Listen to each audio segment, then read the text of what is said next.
माता की व्रत कथा। एक बुढ़िया थी, उसके 7 बेटे थे। 6 बेटे कमाने वाले थे और एक बेटा निकम्मा था। बुढ़िया माँ 6 पुत्रों को रसोई बनाती, भोजन कराती।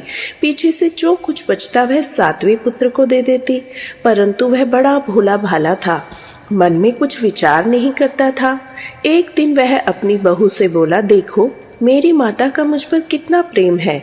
वह बोली, क्यों नहीं, सबका बचा हुआ झूठा तुमको खिलाती है। वह बोला, ऐसा भी हो सकता है क्या? मैं जब तक आंखों से नहीं देखूं ना मान सकता। बहू ने हंसकर कहा, देख लोगे तभी तो मानोगे। कुछ दिन बाद बड़ा त्योहार आया। घर में 7 प्रकार का भोजन और चूरमा के लड्डू बने। वह जांचने को सर दर्द का बहाना बनाकर पतला कपड़ा सर पर ओढ़कर रसोई घर में सो गया। कपड़े में से सब देखता रहा। 6 भाई भोजन करने आए। उसने देखा माँ ने उनके लिए सुंदर सुंदर आसन बिछाए, 7 प्रकार की रसोई परोसी। वह आग्रह करके जिमाती रही, वह देखता रहा। 6 भाई भोजन करके उठे तो माँ ने उनकी झूठी थालियों में से लड्डुओं के टुकड़ों को उठाया और एक लड्डू बनाया। झूठन साफ करके बुढ़िया माँ ने पुकारा, उठ बेटा, तेरे 6 भाई ने भोजन कर लिया, अब तू ही बाकी है, उठ और तू कब खाएगा? वह कहने लगा, माँ मुझे भूख नहीं, मैं परदेश जा रहा हूँ। माँ ने कहा, कल जाता तो आज ही जा। वह बोली, हाँ हाँ आज ही जा रहा हूँ। यह कहकर वह घर से निकल गया। चलते समय उसे बहू की याद आई। वह गौशाला में कंडे ठाप रही थी। वह उससे जाकर बोला, मेरे पास तो कुछ नहीं है, यह अंगूठी है सो ले लो, अपनी कुछ निशानी मुझे दे दो। वह बोली, मेरे पास क्या है, यह गोबर से भरा हाथ है। यह कहकर उसके पीठ पे गोबर के हाथ से थाप मार दी और वह चला गया। चलते चलते दूर देश में पहुंचा। वहां पर एक साहूकार की दुकान थी। वहां जाकर बोला, भाई मुझे नौकरी पर रख लो। साहूकार को नौकर की जरूरत थी। साहूकार उससे बोला, तू नौकरी पर रह जा। लड़के ने कहा, तनख्वाह क्या रहेगी? साहूकार ने कहा, काम देखकर दाम मिलेंगे। साहूकार को नौकरी मिल गई। वह सवेरे 6 बजे से रात्रि 12 बजे तक नौकरी करने लगा। कुछ दिनों में दुकान का लेन देन का हिसाब किताब, ग्राहकों को माल बेचना, सारा काम करने लगा। साहूकार के 7-8 नौकर थे, वे सब चक्कर खाने लगे। नया नौकर तो बड़ा होशियार है। सेठ ने कहा, काम देखा और 3 महीने के अंदर ही उसे मुनाफे में साझीदार बना लिया। 12 वर्ष में वह नामी सेठ बन गया। मालिक सारा कारोबार उस पर छोड़कर बाहर चला गया। अब बहू पर क्या बीती वह सुनो। सास ससुर उसे दुख देने लगे। सारी गृहस्थी का काम करा के उसे लकड़ी लेने जंगल में भेजते। इस बीच घर की रोटियों के आटे से जो भी भूसी निकलती उसकी भूसी बनाकर रख दी जाती और फूटे नारियल की नरेली में पानी दिया जाता। इस तरह दिन बीते। एक दिन वह लकड़ी लेने जा रही थी। रास्ते में बहुत सी स्त्रियां संतोषी माता का व्रत करती दिखाई दी। वहां वह खड़ी होकर कहने लगी, बहनों यह तुम किस देवता का पूजन कर रही हो? इस व्रत का क्या फल है? इस व्रत के करने की विधि क्या है? यदि तुम अपने व्रत का विधान मुझसे समझाकर कहोगी तो बड़ा एहसान मानूंगी। तब उनमें से एक स्त्री बोली, सुनो, यह संतोषी माता का व्रत है। इसके करने से निर्धनता दरिद्रता का नाश होता है, लक्ष्मी आती है, घर की चिंताएं दूर होती है, घर में सुख होने से मन को प्रसन्नता और शांति मिलती है, निपुति को पुत्र मिलता है, प्रीतम बाहर गया हो तो शीघ्र लौट कर आता है, कुंवारी कन्याओं को मन भावन पति मिलता है, राजद्वार में बहुत दिनों से मुकदमा चल रहा हो वह भी खत्म हो जाता है, कलेश ग्रह कलेश निवृत्ति हो, सुख शांति हो, घर में धन जमा हो, पैसा जायदाद का लाभ हो और मन में जो कुछ कामना है वह इस संतोषी माता की कृपा से पूरी हो जाती है। स्त्री कहने लगी, 1.25 आने का गुड़ चना लेना, इच्छा हो तो 5.25 ले आना, 1 सवा भी चलेगा। लेना बेना परेशानी श्रद्धा और प्रेम से जितना बन सके उतना सवैया लेना। 5.25 पैसे 5.25 आने, इससे भी ज्यादा शक्ति या भक्ति के अनुसार लेना। हर शुक्रवार को निराहार रहकर कथा कहना और सुनना, इसके बीच में क्रम टूटे नहीं, लगातार नियम पालन करते रहना। सुनने वाला कोई ना मिले तो घी का दीपक जलाकर उसके आगे जल के पात्र को रखकर कथा कहना। परंतु नियम न टूटे। जब तक कार्य सिद्ध न हो नियम पालन करना, कार्य सिद्ध हो जाने पर व्रत का उद्यापन करना। 3 मास में माता पूरा फल देती है। यदि किसी के खोटे ग्रह हो तो माता 1 वर्ष में अवश्य सिद्ध कर देती है। कार्य सिद्ध होने पर ही उद्यापन करना चाहिए, बीच में नहीं करना चाहिए। उद्यापन में आई शेर आटे का खाजा, इसी तरह से खीर और चने का साग बनाना, 8 लड़कों को भोजन कराना, जहाँ तक मिले देवर जेठ भाई बंधु कुटुंब के लड़के लेना, ना मिले तो रिश्तेदारों और पड़ोसियों के बुलाना, उन्हें भोजन कराकर यथाशक्ति दक्षिणा देना, माता का नियम पूरा करना। उस दिन घर में कोई खटाई नहीं बनाना। यह सब सुन बुढ़िया की बहू वहां से चल दी। रास्ते में लकड़ी के बोझ को बेच दिया। उन पैसों से गुड़ चना लेकर माता के व्रत की तैयारी करने लगी। आगे चली और मंदिर सामने है। यह सुनकर माता के मंदिर में जाकर माता के चरणों में लौटने लगी। इसके बाद वह माँ से विनती करने लगी, हे माँ, मैं निपट मूर्ख हूँ, व्रत के नियम कुछ नहीं जानती, मैं बहुत दुखी हूँ। हे माता जग जननी, मेरे दुख दूर करो, मैं आपकी शरण में हूँ। माता को दया आई। एक शुक्रवार बीता, दूसरे शुक्रवार को पति का पत्र आया, तीसरे को उसका भेजा हुआ पैसा आया। यह देखकर जेठानी मुंह सिकेड़ने लगी। इसके बाद में इतना पैसा, इसमें क्या बढ़ाव है? लड़के ताने देने लगे। काकी के पास अब पत्र आने लगे, रुपये आने लगे। अब तो काकी की खातिर बढ़ जाएगी। अब तो काकी बुलाने से भी नहीं बोलेगी। बेचारी सरलता से यह कहती कि भैया पत्र आए तो रुपये आएंगे, तो हम सबके लिए ही तो अच्छा है। ऐसा कहकर आंखों में आंसू भरकर संतोषी माता के मंदिर में जाकर मातेश्वरी के चरणों में गिरकर रोने लगी। माँ, मैंने तुमसे पैसा नहीं मांगा, मुझे पैसे से क्या काम है, मुझे तो अपने सुहाग से काम है। मैं तो अपने स्वामी के दर्शन और सेवा मांगती हूँ।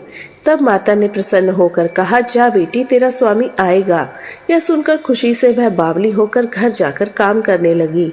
अब संतोषी माता विचार करने लगी, इस भोली पुत्री से कह तो दिया तेरा पति आएगा, पर कहाँ से आएगा? वह तो स्वप्न में भी याद नहीं करता। इसे याद दिलाने तो मुझे ही जाना पड़ेगा। इस तरह माता उस बुढ़िया के बेटे के पास जाकर स्वप्न में प्रकट होकर कहने लगी, साहूकार के बेटे सोता है या जागता है? यह कहता है, माता सोता भी हूँ और जागता भी नहीं हूँ, बीच में ही हूँ, कहो क्या आज्ञा है? माँ कहने लगी, तेरा घर बार है या नहीं? वह बोला, मेरा सब कुछ है, माता पिता भाई बहन बहू, क्या कमी है? माँ बोली, पुत्र, तेरी घरवाली कष्ट उठा रही है, माँ बाप उसे दुख दे रहे हैं, वह तरस रही है, तू उसकी सुध ले। वह बोला, हाँ माता, यह तो मुझे मालूम है, पर कैसे जाऊं? परदेश की बात है, लेन देन का कोई हिसाब नहीं, कोई जाने का रास्ता नजर नहीं आता, कैसे चला जाऊं? माँ कहने लगी, मेरी बात मान। सवेरे नहा धोकर संतोषी माता का नाम लेकर घी का दीपक जलाकर दंडवत कर दुकान पर जा बैठना। देख, तेरे लेन देन चुक जाएंगे, जमा माल बिक जाएगा, सांझ होते ही धन के ढेर लग जाएंगे। अब तो वह सवेरे जल्दी उठकर मित्र बंधुओं से अपने सपने की बात कहता है। वे सब उसकी बातें सुनकर अनसुनी करके खिल्ली उड़ाने लगे। कहीं सपने भी सच होते हैं? वह बोला, देख भाई, मेरी बात मान, इस तरह साच झूठ कहने के बदले देवता ने जैसा कहा है वैसा कर, तेरा क्या जाता है? अब बूढ़े की बात मानकर वह नहा धोकर संतोषी माता को दंडवत कर घी का दीपक जलाकर दुकान पर जा बैठता है। थोड़ी देर में वह क्या देखता है, देने वाले रुपया लाए, लेने वाले हिसाब लाए। कोठी से भरे सामानों के खरीदार नगद में सौदा करने लगे। शाम तक धन का ढेर लग गया। मन में माता का नाम लेकर प्रसन्न होकर घर जाने के वास्ते गहना कपड़ा सामान खरीदने लगा। यहाँ के काम से निपटकर घर को रवाना हुआ। उधर बहू बेचारी जंगल में लकड़ी लेने जाती, लौटते वक्त माता के मंदिर में विश्राम करती। वह तो उसका रोज रुकने का स्थान था। दूर धूल उड़ती देखकर वह माता से पूछती है, हे माता, यह धूल कैसी उड़ रही है? माँ ने कहा, ये पुत्री, तेरा पति आ रहा है।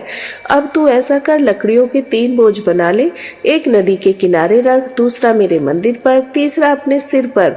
तेरे पति को लकड़ी का गट्ठा देखकर मोह होगा, वह रुकेगा, नाश्ता पानी खाकर माँ से मिलने जाएगा तो लकड़ी का बोझ उठाकर जाना और बीच चौक में गट्ठा लाकर 3 आवाज जोर से लगाना, लो सासू जी, लकड़ियों का गट्ठा लाई हूँ, भूसी की रोटी दो, नारियल के खोपरे में पानी दो, आज कोई मेहमान आया है।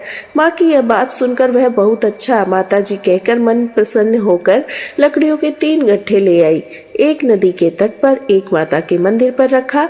इतने में ही वह मुसाफिर आ पहुंचा। सूखी लकड़ी देखकर उसकी इच्छा हुई यहाँ निवास करे, भोजन बनाकर खा पीकर गांव जाए।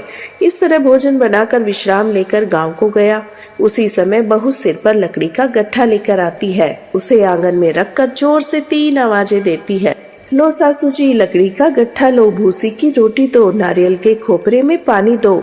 आज कौन आया है? यह सुनकर उसकी सास अपने दिए हुए कष्टों को बुलाने हेतु कहती है, बहू ऐसा क्यों कहती हो? तेरा मालिक ही तो आया है। बैठ, मीठा भात खाकर नए कपड़े पहन। इतने में आवाज सुनकर उसका स्वामी बाहर आता है और अंगूठी देखकर व्याकुल हो जाता है। माँ से पूछता है, माँ ये कौन है? माँ कहती है, बेटा तेरी बहू है। आज 12 वर्ष हो गए जब से गया है, तब से सारे गांव में जानवर की तरह भटकती फिरती है। काम काज कुछ करती नहीं, 4 समय आकर खा जाती है। अब तुझे देखकर भूसी की रोटी और नारियल के खोपरे में पानी मांगती है। वह लज्जित होकर बोला, ठीक है माँ, मैंने इसे भी देखा और तुम्हें भी। अब मुझे दूसरे घर की चाबी दो, मैं उसमें रहूंगा। ठीक है बेटा, जैसी तेरी मर्जी।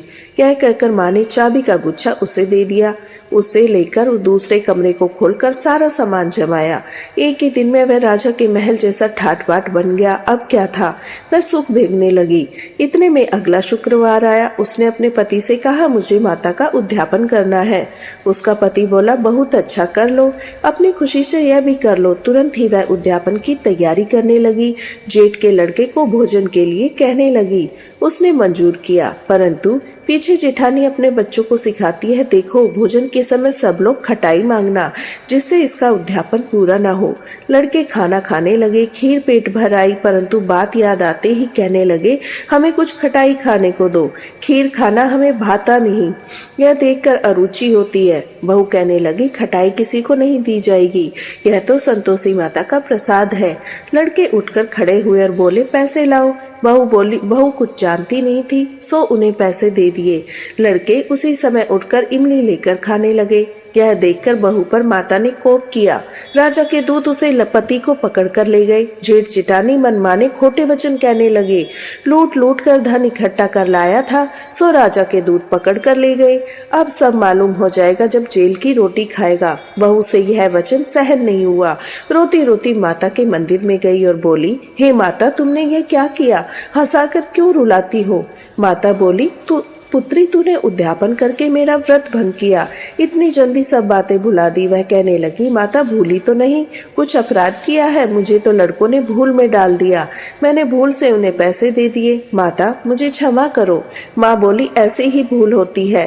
वह बोली, मुझे माफ कर दो, मैं तुम्हारा फिर से उद्यापन करूंगी। माँ बोली, अब मत भूलना।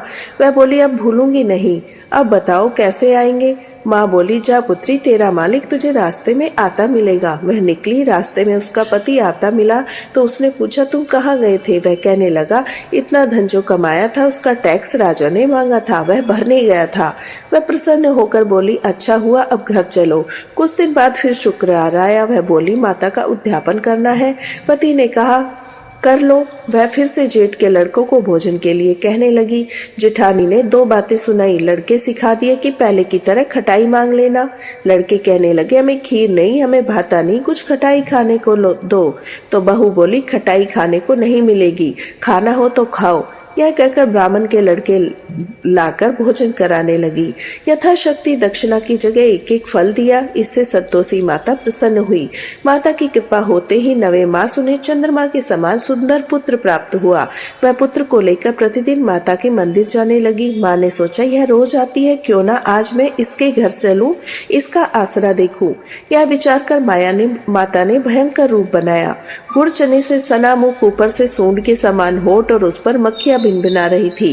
दहलीज में पैर रखते ही उसकी सास चिल्लाई, देखो कौन चुड़ैल डाकिन चली आ रही है, लड़कों इसे भगाओ नहीं तो किसी को खाएगी। लड़के डरने लगे, चिल्लाकर खिड़की बंद करने लगे। बहू रोशनदान में से देख रही थी, प्रसन्नता से पगली होकर चिल्लाने लगी, आज मेरी माता मेरे घर आई है। यह कहकर बच्चे को दूध पिलाने से हट जाती है। इतने में सास का क्रोध फूटा। वह बोली, इसे देखकर कैसे उतावली हुई जो बच्चे को पटक दिया। इतने में माँ के प्रताप से जहाँ देखो वहाँ लड़के ही लड़के नजर आने लगे। बहू बोली, माँ जी मैं इनका व्रत करती हूँ, यह संतोषी माता है। घर के दरवाजे खोल दिए, सबने माता के चरण पकड़ लिए, विनती कहकर कहने लगे, हे माता, हम मूर्ख हैं, अज्ञानी हैं, तुम्हारे व्रत की विधि को नहीं जानते। तुम्हारा व्रत भंग करके हमने बड़ा अपराध किया है। हे माता, बहू को जैसा फल दिया वैसा सबको देना। जो यह कथा पढ़ेगा या सुनेगा सबके मनोरथ पूर्ण होंगे। प्रेम से बोलिए संतोषी माता की जय। आइए अब सुनते हैं संतोषी माता की आरती। जय संतोषी माता मैया, जय संतोषी माता, अपने सेवक जन की सुख संपत्ति दाता। ओम जय संतोषी माता। सुंदर चीर सुनहरी मात धारण कीनो, हीरा पन्ना दम के तन श्रृंगार लीनो। ओम जय संतोषी माता। गेरू लाल छटा छवि बदन कमल सोहे, मंद हसत करुणामयी त्रिभुवन मन मोहे। जय संतोषी माता। स्वर्ण सिंहासन बैठी चवर दुरे प्यारे, धूप दीप मधुमेवा भोग धरे न्यारे। जय संतोषी माता। गुड़ और चना परम प्रियता में संतोष किए, संतोषी कहलाई भक्तन विभव दिए। जय संतोषी माता। शुक्रवार प्रिय मानती आज दिवस सोही, भक्त मंडली छाई कथा सुनत मोही। जय संतोषी माता। मंदिर जगमग ज्योति मंगल ध्वनि छाई, विनय करे हम सेवक चरणई सिर नाई। जय संतोषी माता।